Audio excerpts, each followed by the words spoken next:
The fluorescent lights of Austin Medical Center buzzed overhead as William Henderson paced the sterile white hallway. His $1,000 shoes clicked against the polished floor, while nurses in bright scrubs moved quietly past him, their faces showing the practiced compassion of people who delivered bad news every day. Dr. Patricia Wells emerged from Rebecca's room, her expression grave. William had known Patricia for 15 years. She had delivered Rebecca, treated her childhood illnesses, and celebrated every milestone. But the look on her face now told him everything he feared. "How long?" William asked, his voice barely above a whisper. 15 days, maybe less, Dr. Wells replied. The Hendler-Morrison syndrome has progressed beyond what we anticipated. Her immune system is attacking her own organs now. Without a genetic match who carries the specific antibodies, there's nothing more we can do. William felt the walls of the hospital corridor closing in around him. He had built a tech empire worth $12 billion, employed thousands of people, and could buy almost anything on earth. But he could not buy his daughter's life. "There has to be someone," he said, gripping the doctor's arm. "We have databases, genetic registries, millions of people tested. Someone out there has to match." Dr. Wells shook her head slowly. "William, we've been searching for 8 months. The condition is so rare that fewer than 50 cases have ever been documented worldwide. The genetic markers Rebecca needs are found in maybe 1 person out of 10 million. We've tested everyone in our databases." Inside room 314, Rebecca lay connected to multiple machines, her once vibrant face now sunken and pale. At 19, she should have been starting college, dating, planning her future. Instead, she was counting down her final days. Her father entered quietly and sat beside her bed. Rebecca's eyes fluttered open, and she managed a weak smile. "Dad, you look terrible," she whispered, her voice hoarse from the breathing tube they had removed an hour earlier. "I'm fine, honey. You just focus on getting better." "We both know I'm not getting better." Rebecca reached for his hand with fingers that felt like ice. "I want you to promise me something." William leaned closer. "Anything. When this is over, don't let it make you bitter. Don't let it stop you from helping people. Promise me you'll keep doing good things." Tears streamed down William's face as he kissed his daughter's forehead. "You're not going anywhere. I'm going to find a way to save you." That night, William made dozens of calls to medical centers across the world. He spoke with genetic specialists in London, experimental treatment centers in Switzerland, and research facilities in Japan. Every conversation ended the same way. Without a genetic match, Rebecca would die. By morning, he had committed $50 million to genetic research facilities and hired private investigators to search for anyone who might carry the rare antibodies his daughter needed. Money was no object. He would spend every penny if necessary. Dr. Wells found him in the hospital cafeteria at dawn, staring at his untouched coffee. "I've arranged for the best palliative care team," she said softly. "We can keep Rebecca comfortable." "No." William's voice was sharp. "I don't want to hear about comfort. I want to hear about solutions. There's someone out there who can save her. I know it." "William, you need to prepare yourself, I need to save my daughter." He stood up, his chair scraping against the floor. "I'm doubling the reward. $2 million to anyone who tests positive as a match. Get the word out through every hospital, every clinic, every medical school in America." Dr. Wells watched him walk away, knowing that all the money in the world could not change the reality they faced. But she also knew that William Henderson was not a man who accepted defeat easily. As he left the hospital, William looked up at the morning sky over Austin. Somewhere in this city, in this state, maybe in this country, someone carried the genetic key to saving Rebecca's life. He had 14 days to find them. The countdown had begun. William Henderson had not slept in 36 hours. His office on the 42nd floor of the Henderson Technologies building had been transformed into a war room, with whiteboards covered in medical charts, phone numbers, and research data. Empty coffee cups and takeout containers littered his desk as he coordinated the most important campaign of his life. "Sir, we have responses from medical centers in Denver, Portland, and Nashville," said his assistant, Janet, as she handed him a stack of reports. "All negative matches so far, but they are expanding their testing programs." William nodded grimly. The word was spreading fast, a $2 million reward for anyone who tested positive as a genetic match for Rebecca Henderson. Every major news outlet had picked up the story, and testing centers across the country were seeing unprecedented crowds. His phone rang constantly. Genetic specialists from Harvard Medical School, experimental treatment researchers from Mayo Clinic, and alternative medicine practitioners from around the world all offered their expertise. William listened to every call, no matter how unlikely the solution seemed. "Mr. Henderson," Dr. Wells called from the speakerphone. "I'm at the hospital. Rebecca's asking for you." William grabbed his keys and raced through Austin traffic, running red lights and ignoring the speed limits. Nothing mattered except getting to his daughter's side. Rebecca looked weaker than she had the day before. Her skin had taken on a yellowish tint, and her breathing was more labored. But her eyes were still bright with the intelligence and humor that had always defined her. "Dad, I heard about the reward on the news," she said with a small laugh. $2 million? That's a bit much, don't you think?" "It's not nearly enough," William replied, taking her hand. "I'd give every penny I have." "I know you would. But I need you to listen to me." Rebecca's voice grew stronger. "If this doesn't work out the way we want, I need to know that you'll be okay. That you'll find happiness again." "Don't talk like that." "I have to. Look at me, Dad." She squeezed his hand with surprising strength. "I've had 19 wonderful years. I've been loved, I've been educated, I've traveled the world. Most people never get half of what I've experienced. If this is all the time I get, I'm grateful for every minute." William felt his heart breaking. His daughter was facing death with more grace and courage than he could ever manage. "There's something else," Rebecca continued. "I want to donate everything, my organs, my tissue, anything that might help other people with rare diseases. Dr. Wells says my case could provide valuable research data." Rebecca Dash. "Promise me, Dad. Promise me that even if you can't save me, you'll help save others." Before William could respond, Dr. Wells knocked on the door. "I'm sorry to interrupt, but we have an update from the testing centers." She handed William a tablet showing real-time results from genetic testing facilities across the country. Thousands of people had been tested in the past 24 hours. All negative. "What about international facilities?" William asked. "We're coordinating with centers in 15 countries now. The testing is free, funded by your foundation. But William, you need to understand, we're looking for a needle in a haystack. The statistical probability of finding a match is dash." "I don't care about statistics," William interrupted. "I care about possibilities." That evening, William stood on the balcony of his penthouse apartment, looking out over the city lights of Austin. Somewhere down there, in one of those houses or apartments, someone might be watching the news story about his daughter. Someone who could save her life. His phone buzzed with a text from his brother David in Boston. So the news. "Flying down tomorrow. We'll find someone. Will. Don't give up." Similar messages poured in from friends, business associates, and even competitors. The tech community was rallying around one of their own. Other billionaires were contributing to the search effort, and social media was spreading the word faster than traditional news outlets. But as William looked at his reflection in the glass door, he saw a man who had built an empire by solving impossible problems, and who now faced the one problem that might not have a solution. His daughter had 13 days left to live. The search continued. 12-year-old Tommy Martinez wiped the sweat from his forehead as he stacked boxes in the back room of Rodriguez Market on East 6th Street. His small frame struggled with the weight, but he never complained. The $20 he earned each afternoon helped his mother Maria pay for groceries and keep the lights on in their one-bedroom apartment. "Tommy, you don't have to work so hard," called Mrs. Rodriguez from behind the counter. "Go play with the other kids." "It's okay, Mrs. R," Tommy replied with a smile. "Mom needs the money, and I like helping."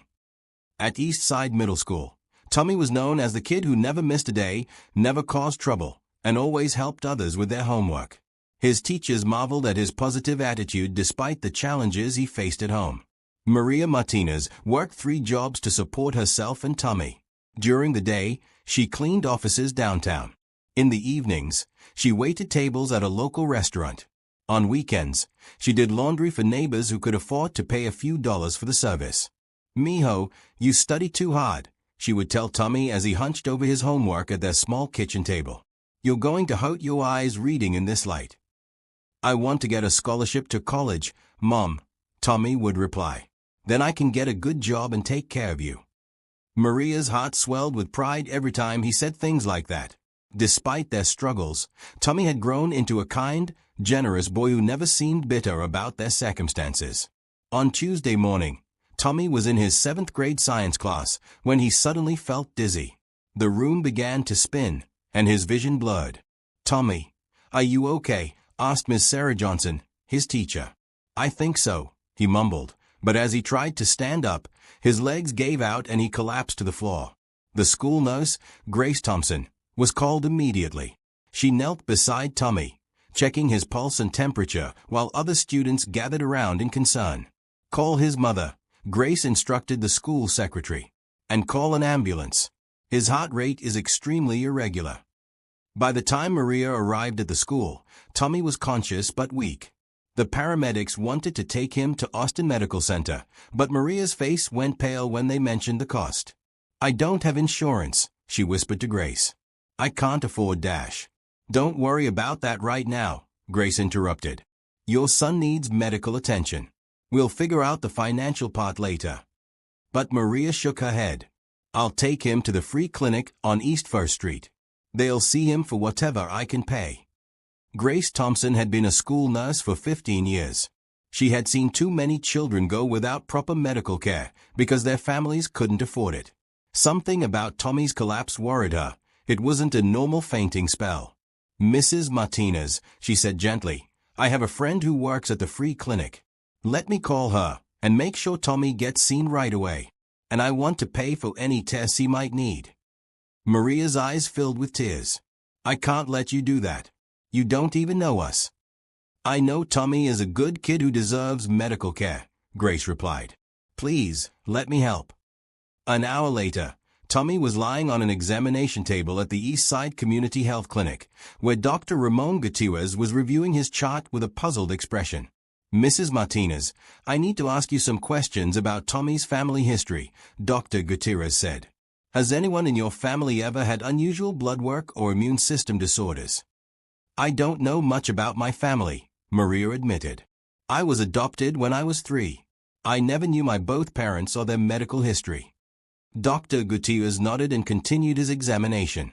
Tommy's blood pressure was normal, but his blood work showed some unusual markers that he had never seen before. "I'd like to run a few more tests," he said. "Some of these results are quite interesting from a medical standpoint." As Tommy rested on the examination table, Grace Thompson sat with Maria in the waiting room. She had taken a personal day from work to make sure the family got the care they needed. "Why are you being so kind to us?" Maria asked. "You don't owe us anything." Grace smiled. "My grandmother used to say that kindness is like a boomerang. It always comes back to you when you need it most. Maybe someday you'll help someone else the same way." Neither of them could have imagined that Tommy's unusual blood work would soon become the most important medical discovery in Austin, or that his kindness and generosity were about to save the life of a billionaire's daughter. Pastor John Mitchell of the East Side Community Church had always believed that God worked in mysterious ways, but even he was surprised by the phone call he received on Wednesday morning. "Pastor Mitchell, this is Grace Thompson from East Side Middle School. I attend your church sometimes on Sundays. I need your help with a family in crisis." John knew Grace well. She was one of those quiet, faithful people who always showed up when others needed assistance.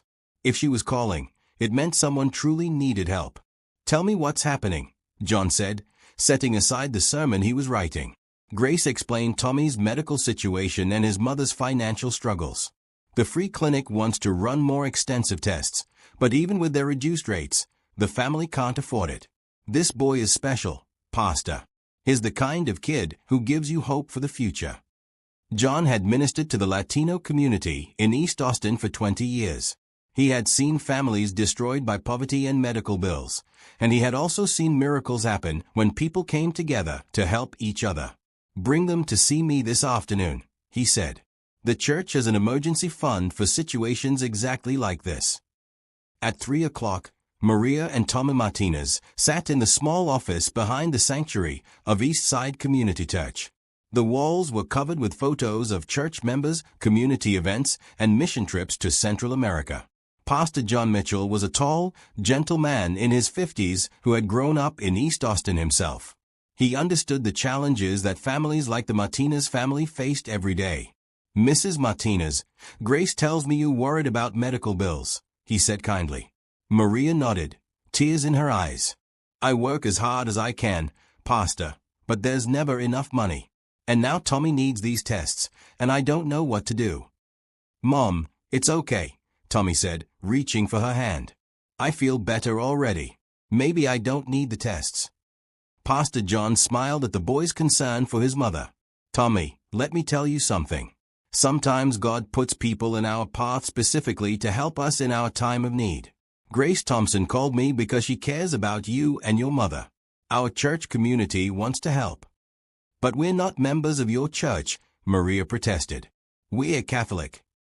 "God doesn't ask for membership cards when he wants to help his children," John replied with a laugh. "Love crosses all boundaries." He opened his desk drawer and pulled out a checkbook. "The church's emergency fund will cover all of Tommy's medical expenses. And I want to help with your living expenses while you take time off work to care for him." Maria began to cry. "Pastor, I don't know how to thank you." "You don't need to thank me. Just promise me that someday, when you're in a position to help someone else, you'll do it. That's how kindness multiplies in this world." As they were preparing to leave, Pastor John's secretary knocked on the door. "I'm sorry to interrupt, but there's an urgent call for you from Dr. Gutierrez at the clinic. He says it's about Tommy Martinez." John picked up the phone while Maria and Tommy waited nervously. "Pastor Mitchell, I need you to bring the Martinez family back to the clinic immediately," Dr. Gutierrez said, his voice filled with excitement. "Tommy's blood work shows something extraordinary. He has genetic markers I've never seen before, markers that could be incredibly important for medical research." John looked at Maria and Tommy, sensing that their lives were about to change dramatically. "Doctor, what exactly are you saying?" "I'm saying this boy might be the answer to prayers you didn't even know were being said. There's a billionaire family in Austin desperately searching for someone with Tommy's exact genetic profile. If I'm right, Tommy could save a young woman's life, and his family's financial struggles could be over forever." Pastor John felt a chill run down his spine. He had seen God work in miraculous ways before, but never quite like this. "We'll be there in 20 minutes, he said. As they drove back to the clinic, Pastor John explained what Dr. Gutierrez had told him. Tommy listened with wide eyes, while Maria clutched her son's hand. "Does this mean I might be able to help someone?" Tommy asked. "It might mean exactly that," John replied. "And it might mean that all your kindness and goodness is about to be rewarded in ways you never imagined." In the distance, the skyline of downtown Austin gleamed in the afternoon sun, including the Henderson Technologies building where a desperate father was still searching for a miracle. Sometimes miracles came disguised as poor little boys with generous hearts. Dr. Patricia Wells had been a physician for 25 years, but she had never made a phone call quite like the one she was about to make. The genetic test results from the East Side Community Health Clinic lay spread across her desk, and she had verified them 3 times to make sure there was no mistake.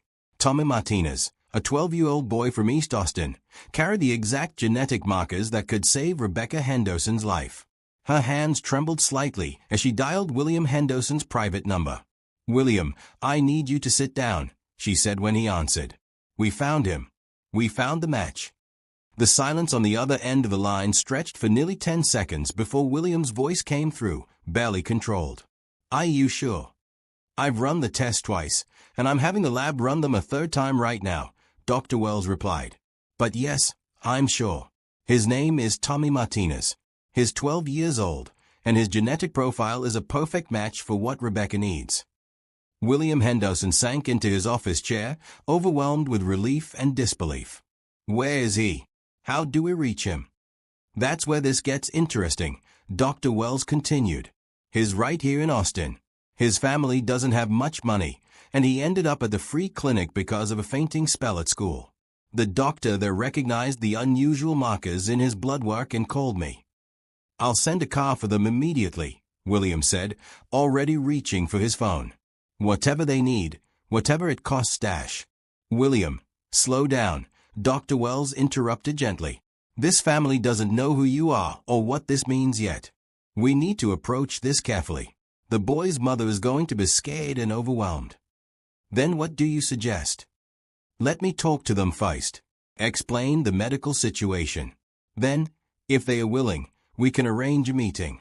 This has to be their choice, not something forced by money or pressure. An hour later, Dr. Wells was sitting in the small office at Eastside Community Health Clinic with Tommy, Maria Martinez, and Pastor John Mitchell. Dr. Ramon Gutierrez had called in the pastor for support, knowing that the family would need guidance. Mrs. Martinez, Tommy, Dr. Wells began, I need to explain something incredible that has happened. Tommy's blood work shows that he has very rare genetic markers that could save the life of a 19-year-old girl who is dying. Maria's face showed confusion and fear. I don't understand. What does that mean for Tommy? Is he sick? No, he's not sick at all, Dr. Wells assured her. In fact, his genetic makeup is what makes him special. He has natural immunity to a rare disease that is killing a young woman named Rebecca Henderson. With Tommy's help, we might be able to develop a treatment that could save her life. Tommy leaned forward, his eyes bright with interest. How could I help save someone? We would need to study your blood and possibly use it to create antibodies that Rebecca's body needs, Dr. Wells explained. It would involve some medical procedures, but nothing dangerous to you. Pastor John placed a gentle hand on Maria's shoulder. This could be the blessing we've been praying for. There's something else you need to know, Dr. Wells continued. Rebecca's father, William Henderson, is offering a substantial reward to anyone who can help save his daughter's life. This could change your family's circumstances significantly. Maria's eyes widened. How substantial? $2 million. The room fell silent. Tommy looked at his mother, then at Pastor John, then back at Dr. Wells. If I can help save someone's life, I want to do it, he said simply. The money doesn't matter. Someone needs help, and I can help them. Maria began to cry, overwhelmed by her son's generosity and the magnitude of what was happening. Mijo, do you understand what this means? It means we can help someone, Mom. And maybe God will help us too. Pastor John smiled through his own tears. Maria, I've seen God work in mysterious ways, but this is beyond anything I could have imagined. This boy has a gift that could save a life and transform your family's future. Dr. Wells pulled out her phone. If you're willing, I'd like to call Mr. Henderson and arrange a meeting. He's been desperately searching for someone like Tommy. What kind of man is he? Maria asked. Will he treat my son with respect? He's a father who's about to lose his daughter, Dr. Wells replied. I think you'll find he's grateful beyond words. And I'll be with you every step of the way to make sure Tommy is safe and comfortable. Tommy reached for his mother's hand. Mom, remember what you always tell me about helping others when we can. Maria nodded, wiping her tears. Sigh, mijo. We help because it's the right thing to do. Then let's help save Rebecca. As Dr. Wells made the call to William Henderson, Tommy looked out the window toward downtown Austin. He couldn't have known that in a hospital room across the city, a 19-year-old girl was fighting for every breath, or that his willingness to help a stranger would create a bond between two families that would last forever. Sometimes the smallest people carry the biggest miracles. The black Mercedes sedan looked out of place in the parking lot of Eastside Community Church, but William Henderson barely noticed the curious stares from neighbors as he walked toward the building where the Martinez family had agreed to meet him. His hands were sweating despite the air conditioning in the car. In the past 48 hours, he had negotiated billion-dollar mergers and managed international crises, but nothing had prepared him for this conversation with a 12-year-old boy who could save his daughter's life. Pastor John Mitchell met him at the door. Mr. Henderson, I'm John Mitchell. Thank you for coming to our neighborhood. Thank you for facilitating this meeting, William replied, shaking the pastor's hand. I know this must be overwhelming for the family. They are good people, John said as they walked down the hallway. Tommy is one of the most generous-hearted children I've ever met. And Maria is a hard-working mother who's done everything. William nodded, feeling nervous in a way he hadn't experienced since Rebecca's birth. "Pastor, I need you to know, I don't want them to feel pressured by money or by my situation. This has to be their choice." "I appreciate that. But you should also know that Tommy's first question when we explained the situation was whether the girl would really get better if he helped. The money was secondary to him." They entered a small conference room where Maria and Tommy Martinez sat with Dr. Wells. William's first impression was how young Tommy looked, just a skinny kid in worn jeans and a clean t-shirt, with intelligent dark eyes and a shy smile. Maria stood up nervously as William entered. She was a petite woman in her 30s, wearing her best dress and clearly uncomfortable in such formal surroundings. "Mrs. Martinez, Tommy," William said, extending his hand. "I'm Bill Henderson. I can't begin to tell you how grateful I am to meet you." Tommy shook his hand solemnly. "Is your daughter really dying, Mr. Henderson?" The directness of the question caught William off guard. He looked into the boy's eyes and saw genuine concern. "Yes, she is. The doctors say she has maybe 10 days left." "Then we should help her right away," Tommy said, looking at his mother. "Mom, remember when I was little and got really sick, and all those people from the neighborhood brought us food and helped pay the doctor bills? This is our chance to help someone else." Maria's eyes filled with tears. "Mijo, this is different. This is much bigger than helping neighbors." William sat down across from them, keeping his voice gentle. "Mrs. Martinez, I want you to understand something. The reward I offered isn't payment for your son's help. It's just my way of saying thank you. Even if you decide not to take the money, I'll make sure Tommy gets the best medical care throughout this process, and I'll cover any costs for your family." "We don't want charity," Maria said quietly but firmly. "It's not charity. Your son is giving my daughter a chance to live. That's worth everything I have." Dr. Wells leaned forward. "Maria, let me explain exactly what we're asking Tommy to do. We'll need to collect blood samples, run some tests, and possibly use his blood to create the antibodies Rebecca needs. Tommy will be monitored by the best medical team in Austin, and the procedures are completely safe." "How long will it take?" Maria asked. "We can start immediately. The treatment process might take a week or two, during which Tommy should stay close to the medical center. We'd want to put your family up in a hotel nearby, so you can be together." Tommy looked at his mother. "Mom, we have to do this. If someone could save my life, wouldn't you want them to help me?" Maria knew her son was right. She had raised him to be kind and generous, and now he was showing those values in the most important way possible. "Mr. Henderson," she said, "I want to make sure my son is safe. That's all I care about." "He'll have the best care in the world," William promised. "And Mrs. Martinez, there's something else. I'd like to set up college scholarships for Tommy, and I want to help your family in other ways too. Not because you're helping Rebecca, but because I can see the kind of people you are." "What do you mean?" Maria asked. "I mean Tommy is exactly the kind of young person this world needs more of. He's smart, kind, and generous. I'd be honored to help him reach his full potential." Pastor John Mitchell had been watching this exchange with growing amazement. In 20 years of ministry, he had seen God work through people's generosity, but rarely had he witnessed such immediate connection between families from such different backgrounds. "Mr. Henderson," Tommy said, "can I ask you something?" "Of course." "After Rebecca gets better, will you help other kids who are sick like she was?" William felt his throat tighten with emotion. This boy was thinking about helping others, even in the middle of his own life-changing moment. "Tommy, I promise you that we'll help as many people as we can. And I'd like you to be part of that when you're older, if you want to be." Tommy smiled. "I'd like that very much." Maria looked around the room, at the billionaire who was treating her son with such respect, at the pastor who had brought them together, at the doctor who was going to coordinate everything. For the first time in years, she felt hope for Tommy's future. "Okay," she said. "We'll help save Rebecca." As they shook hands to seal the agreement, none of them could have imagined that this was just the beginning of a partnership that would change both families forever. Two worlds were about to become one, united by the power of a child's generous heart. The VIP suite at Austin Medical Center looked more like a luxury hotel room than a hospital accommodation. Tommy Martinez sat on the leather couch, staring out the floor-to-ceiling windows at the city skyline while his mother unpacked their few belongings. "Mijo, are you scared?"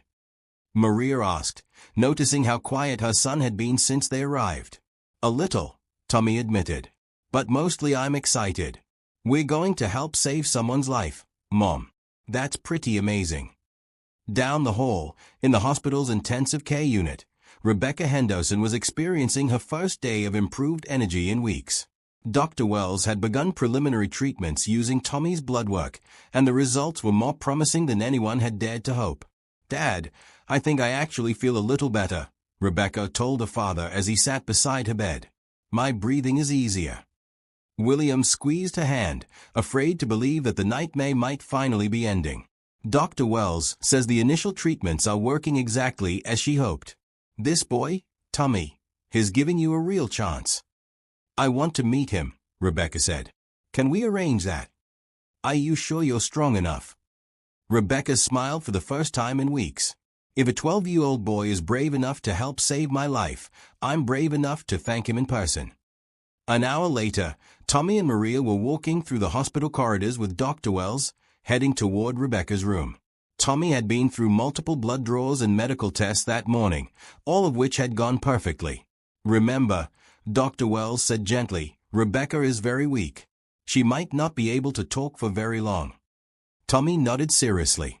He had brought something with him, a small wooden cross that Pastor John had given him years earlier. He wanted Rebecca to have it. When they entered the room, William Henderson stood up immediately, extending his hand to Maria. "Mrs. Martinez, how is Tommy feeling after all those tests?" "He's doing fine," Maria replied. "The nurses have been wonderful to us." Tommy approached Rebecca's bed carefully. Even sick, she was clearly a beautiful young woman, with kind eyes and a warm smile. "Hi, Tommy," Rebecca said softly. "I'm Rebecca. Thank you for helping me." "You don't have to thank me," Tommy replied. "I'm just glad I can help. My pastor says that God gives us gifts so we can help other people." Rebecca's eyes filled with tears. "You're a very special person, Tommy." Tommy reached into his pocket and pulled out the small wooden cross. "I brought you something. Pastor John gave this to me when my mom was really sick a few years ago. He said it would remind me that we're never alone when we're scared." He placed the cross in Rebecca's hand. "I want you to have it now." Rebecca looked at the simple wooden cross, worn smooth by Tommy's fingers over the years. "Tommy, this is yours. I can't take something so important to you." "You're not taking it," Tommy said with a smile. "I'm giving it to you. There's a difference." Dr. Wells watched this exchange with professional interest. She had seen many interactions between patients and donors over the years, but the immediate connection between Tommy and Rebecca was remarkable. "Tommy," she said, "would you like to see how your blood is helping Rebecca get better?" Tommy's eyes lit up. "Really? Can I see that?" Dr. Wells led Tommy, Maria, William, and Rebecca, in a wheelchair, to the laboratory where the medical team was working. Dr. Stephen Clark, the genetics researcher, explained how Tommy's blood contained antibodies that Rebecca's body desperately needed. "It's like Tommy's immune system knows how to fight the disease that's been attacking Rebecca," Dr. Clark explained in simple terms. "We're using his blood to teach Rebecca's immune system how to fight back." Tommy listened intently, asking intelligent questions that impressed all the doctors present. "So my blood is like a teacher for Rebecca's blood." "That's actually a perfect way to put it," Dr. Clark replied with a smile.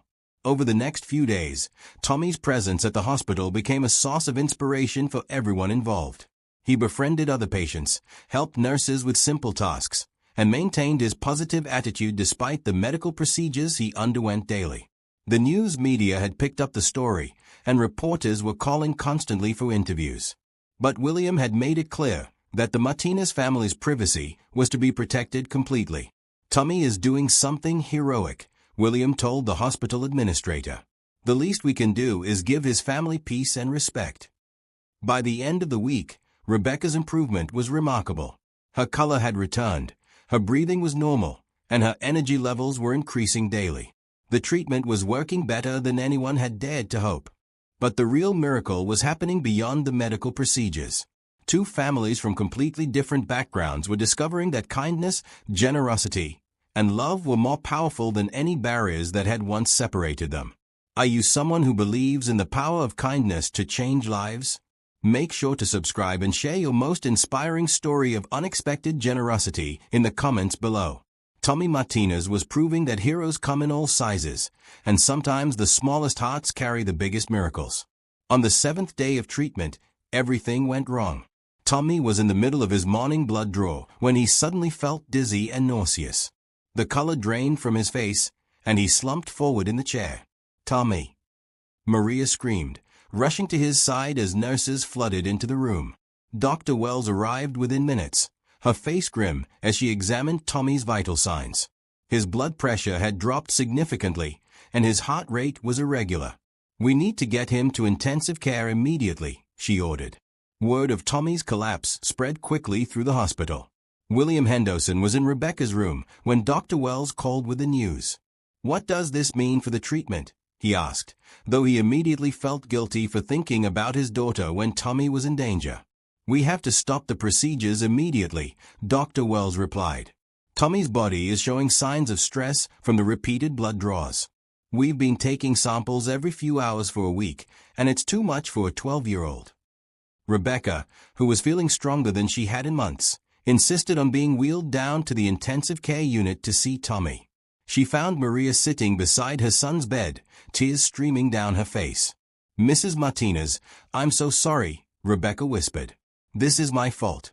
Tommy is sick because he was trying to help me." Maria looked up, her eyes red from crying. "It's not your fault, Mija. Tommy wanted to help you. But I'm scared. What if something happens to him?" Dr. Wells entered the ICU with the latest test results. Tommy's condition had stabilized, but the news wasn't entirely good. "His body is showing signs of severe anemia from the blood loss," she explained to both families. "We've been pushing too hard, trying to extract as many antibodies as possible in the shortest time." "Will he be okay?" Maria asked. "Yes, but he needs time to recover. We have to stop the treatments for at least a week, maybe longer." William felt his world collapsing again. "Dr. Wells, how much time does Rebecca have without the treatments?" "Maybe 3 or 4 days," she replied quietly. Tommy's eyes fluttered open, and he looked around the ICU with confusion. "Mom? What happened?" "You got sick, mijo. You've been helping Rebecca too much, and your body got tired." Tommy tried to sit up but was too weak. "Is Rebecca okay? Did the treatments work?" "Tommy, you need to rest," Dr. Wells said gently. "Don't worry about anything else right now." But Tommy's first concern was still for the girl he was trying to save. "Can I see her? I want to make sure she's okay." Rebecca, who was sitting in a wheelchair nearby, moved closer to Tommy's bed. "I'm here, Tommy, and I'm feeling so much better because of you." Tommy smiled weakly. "Good. That's what matters." "But Tommy, the doctors say you need to rest. That means we have to stop the treatments for a while." Tommy's face showed alarm. "But you'll get sick again if we stop." "Maybe. But you getting hurt is not worth saving my life. I won't let you risk your health for me." William watched this exchange between his daughter and the boy who had been sacrificing so much for her. Both children were more concerned about each other than about themselves. "There has to be another way," William said to Dr. Wells. "Some other treatment option." Dr. Wells shook her head. "We've consulted with specialists around the world. Tommy's antibodies are the only thing that works. But if we continue at this pace, we could seriously harm him." Pastor John Mitchell arrived at the hospital that evening to find both families in crisis. He sat with Maria and William in the family waiting room, listening to their fears and concerns. "Pastor, what if we lose both of them?" Maria asked. "What if Tommy doesn't recover and Rebecca dies anyway?" John took her hand. "Maria, let me tell you what I see. I see a boy who has already saved a girl's life for a week longer than anyone thought possible. I see two families who have found each other and created something beautiful together. Whatever happens next, God has already worked miracles through Tommy's generous heart." William looked up. "Pastor, I've been thinking. There's got to be research facilities working on synthetic alternatives to Tommy's antibodies. I have the resources to fund massive research efforts. How long would that take? Maria asked. Maybe too long, William admitted. But I can't ask Tommy to keep sacrificing his health. Rebecca wouldn't want that either. Dr. Wells appeared in the doorway with a strange expression on her face. I need to speak with all of you. We just received a call from the Centers for Disease Control. They've been following Tommy's case, and they have an idea that might change everything. She sat down with the group. They believe they can synthesize Tommy's antibodies using a new process that would require only one more blood sample. It's experimental, but it could produce enough antibodies to complete Rebecca's treatment without requiring anything more from Tommy. Is it safe? Maria asked. For Tommy, completely safe. One blood draw and he's done. For Rebecca, there are some risks because it's an experimental process. Rebecca, who had been listening from her wheelchair, spoke up immediately. I want to try it. I won't let Tommy risk his health anymore for me. Over the next 24 hours, the CDC's top researchers worked around the clock to develop the synthetic antibodies. Tommy recovered enough strength to provide one final blood sample, and then his part in the medical procedures was complete. As they wheeled him out of the treatment room for the last time, Tommy looked back at the doctors and nurses who had become like family to him. Make sure it works, he told them. Rebecca deserves to get better. The boy who had risked everything to help a stranger was about to find out if his sacrifice would be enough to save her life. The synthetic antibodies worked better than anyone had dared to hope. Within 48 hours of receiving the experimental treatment, Rebecca Henderson was sitting up in bed, eating solid food for the first time in weeks. Her color had returned completely, and her energy levels were approaching normal. Dr. Wells had never seen such a rapid recovery from Henle-Morrison syndrome. It's unprecedented, she told the medical team. Tommy's antibodies didn't just stop the disease progression, they're actually reversing the damage that had already been done. Tommy, meanwhile, was recovering quickly from his ordeal. The hospital had given him and his mother a permanent suite, and he spent his days visiting other patients, helping nurses with small tasks, and studying with tutors that William had provided. Tommy, you don't have to work so hard on your studies, Maria told her son as he hunched over algebra problems. You should be resting. Mom, Mr. Henderson is paying for the best teachers in Austin to help me. I don't want to waste this opportunity. William had indeed arranged for Tommy to receive intensive tutoring in mathematics, science, and English. The boy's natural intelligence, combined with his strong work ethic, was producing remarkable results. His testing at a high school level in mathematics, reported Dr. Sandra Liu, the educational consultant William had hired. And his science comprehension is exceptional. This child has genuine academic gifts. But Tommy's greatest gift remained his generosity of spirit.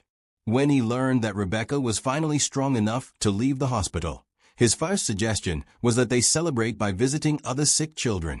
There are kids here who don't have families to visit them, Tommy told Rebecca as they walked through the pediatric ward. Maybe we could spend time with them. Rebecca, who was using a wheelchair but feeling stronger every day, was amazed by Tommy's constant concern for others. You just spent 2 weeks helping save my life, and now you want to help more people. That's what we're supposed to do, Tommy said simply. Help each other. They spent the afternoon in the children's cancer ward, where Tommy read stories to younger patients, while Rebecca helped teenagers with art projects. The nurses were amazed to see how quickly both children connected with others who were facing difficult medical challenges. Those two are natural healers, observed Nurse Grace Thompson, who had followed Tommy's story since his collapse at school. They understand that healing is about more than medicine. The news media had been following the story closely, and reporters were constantly requesting interviews with the miracle boy and the billionaire's daughter. But both families had agreed to limit media exposure until Rebecca's recovery was complete. Dr. Wells was preparing a medical paper about the case that would likely revolutionize treatment for rare genetic diseases. Tommy's contribution to medical science extends far beyond saving Rebecca's life, she explained to William. His genetic profile could help us develop treatments for dozens of other conditions. Will Tommy continue to be involved in the research? William asked. Only if he and his mother want to be. We have enough blood samples and genetic information to continue the work without requiring anything more from him. William found Tommy that evening in the hospital's family recreation room, playing chess with another patient. The billionaire had been spending more time with the 12-year-old, and he was constantly impressed by the boy's maturity and wisdom.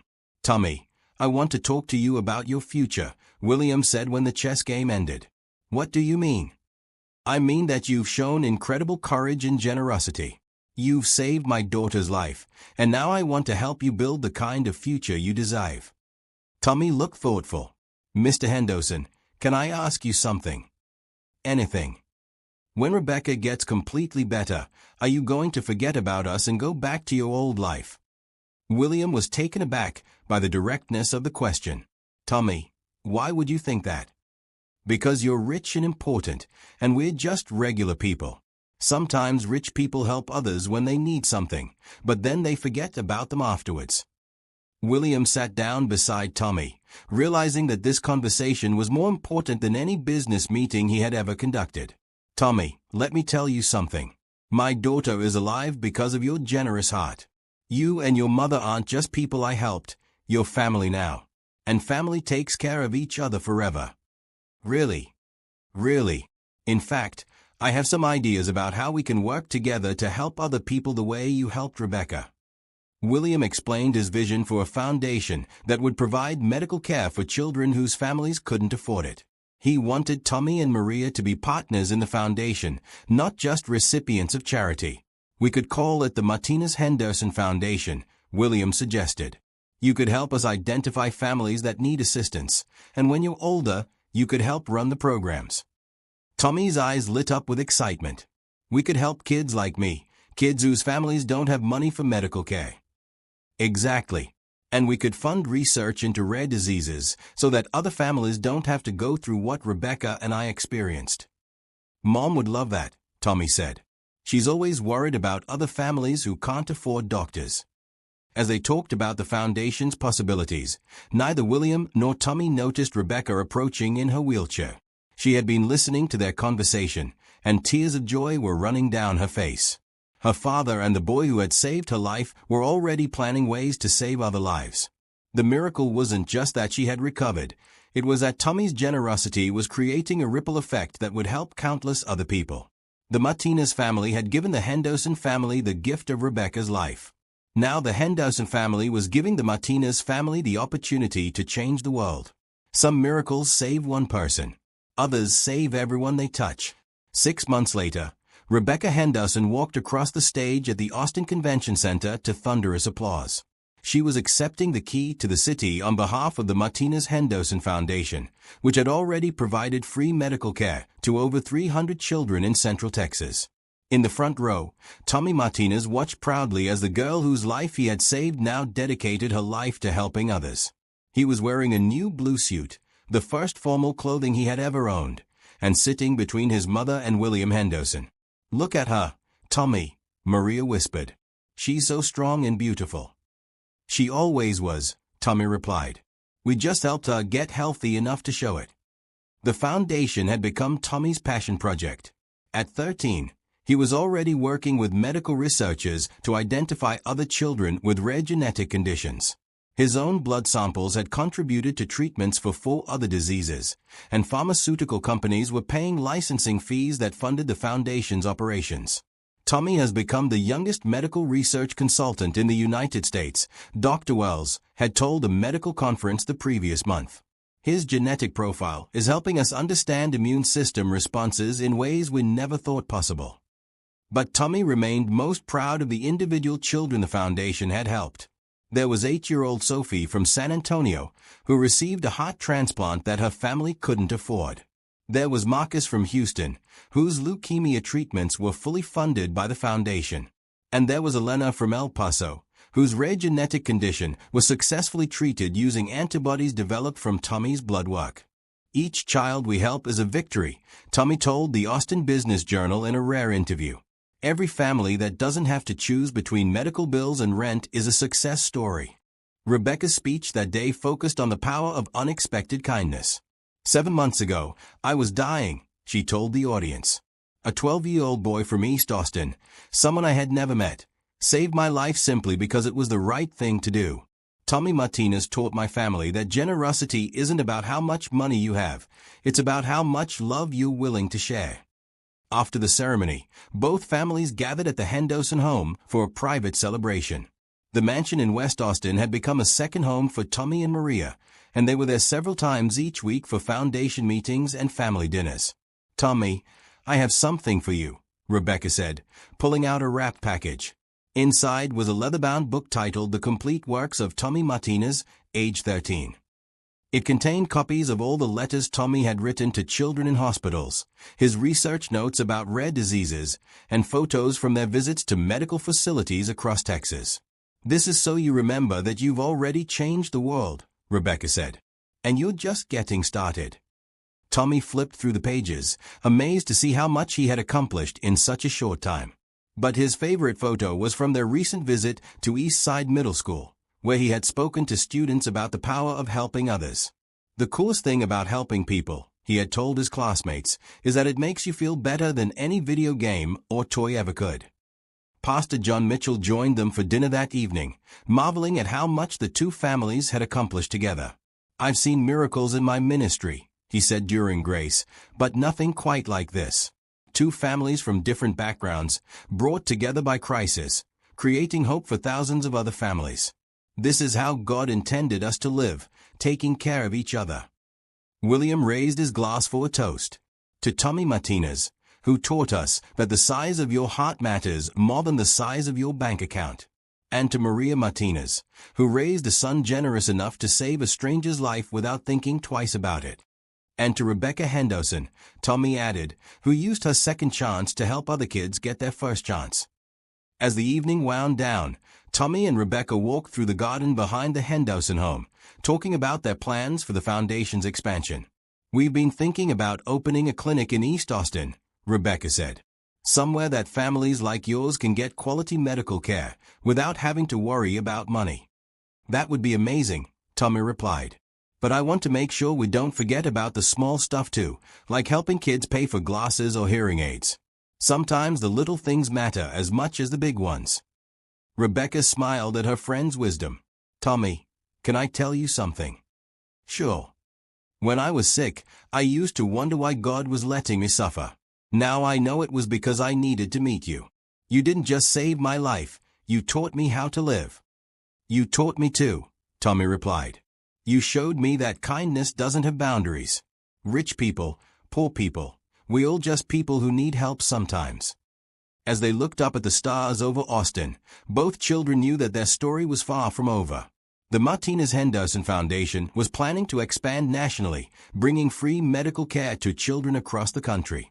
Tommy would start high school in the fall, taking advanced classes while continuing his work with medical researchers. Rebecca was applying to colleges with strong pre-med programs, determined to become a doctor who specialized in rare genetic diseases. But their greatest achievement wasn't in the future. It was in the present moment, in the friendship that had grown from one boy's willingness to help a stranger, and in the proof that kindness really could change the world. Sometimes miracles begin with a single generous heart. Sometimes they grow to transform entire communities. And sometimes, if we're very lucky, they last forever.